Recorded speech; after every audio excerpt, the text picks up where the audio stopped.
Sənsə tezdən ağlayıram, özümü saxlayıram. Və xalacın evində sağ olsun dostlar, yeməyə zad almışıq. İndi yeməyimizi yeyən yoxdur. Evdə xalacın yemək yox idi. Hayır, balaca daxman olsun, özüm evin olsun. Uşaqlar verir. Qalmışıq uşaqsız, bilməmişik, qalmışıq belə.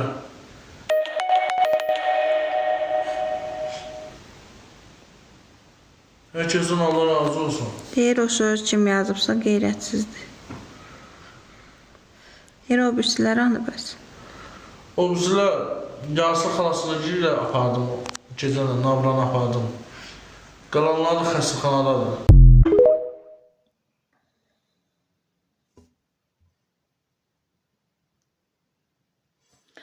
Hamının istifadə etdiyi bir fikir var.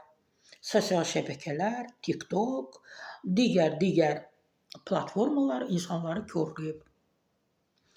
İnsanları başa düşdük. İnsanların içində mən 25, 30, 27, yəni müəyyən bir yaş dövrü var da. Onları başa düşdük ki, onlar axtarırlar, maraqlı musiqi axtarırlar, film axtarırlar, rəqs axtarırlar, digər və qapanıb qalıblar bütövlükdə sosial şəbəkələrdə. Ata, deyir 9 evladım var. Xəbəri oxudum. Xəbəri oxuyandan sonra mən ancaq hara girəm bu kişini görürəm. Özdə çox qəribə, belə maraqla söhbət edir, elə bir asudə zamandadır, asudə vaxtıdır, dincəlir, çox sakit, həyəcansız, təlaşsız açıqlama verir. Hə, evladlarım qaz sızdı evimizə, uşaqların hamısı qaz sobası sızandan sonra qazdan boğuldu. Mən düşünürəm, bu evladlar, bu körpələr, bu uşaqlar, qazda boğulan bu evladlar bunun deyilmi?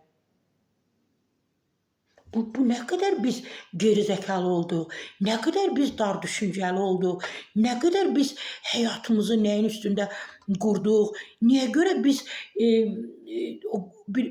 içəridə bir kədər var, qəm var, qorxu var, təşviş var. Niyə onların hamısını biz maraq üzərində qoyduq, qurduq? Sən ağlamalısan. Sənin canlıda nə işin var? Ay 9 uşaq atası.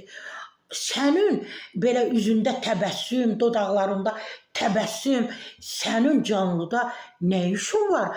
Ay 9 uşaq atası, ay uşaqları qazdan zəhərlənən ata. Yardım istəyirsənsə, insanlar sənə yardım edəcək. Öyle bircə dəfə kartını qoy, çəkil kənara. Bu insanlarımız humanistdir, səni tək qoymayacaqlar. Amma bu nə hallardır siz yaşayırsınız?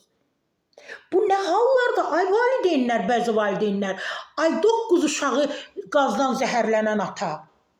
Mən bilmirəm sən uşaqlar haqqında düşünmürsən. Elə bir əlvə bir məqam düşüb. Elə bir şansdır sənin üçün düşüb oturmuşsan.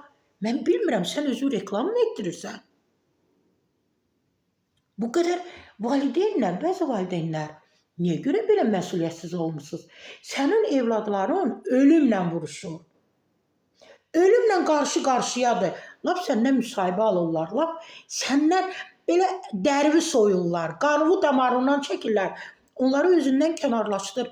Dinən mənim evladlarım ölümlə vuruşur. Ölümlə üzbəyüzdür. Qarşı-qarşıyadır. Açmısan canlını, oturmuşsan. Biraz yüzünüzdə abr olsun. Biraz məsuliyyətli olun. Biraz təəssüfkeş olun. Biraz nə bilim nələr olun. Etməyin bunu.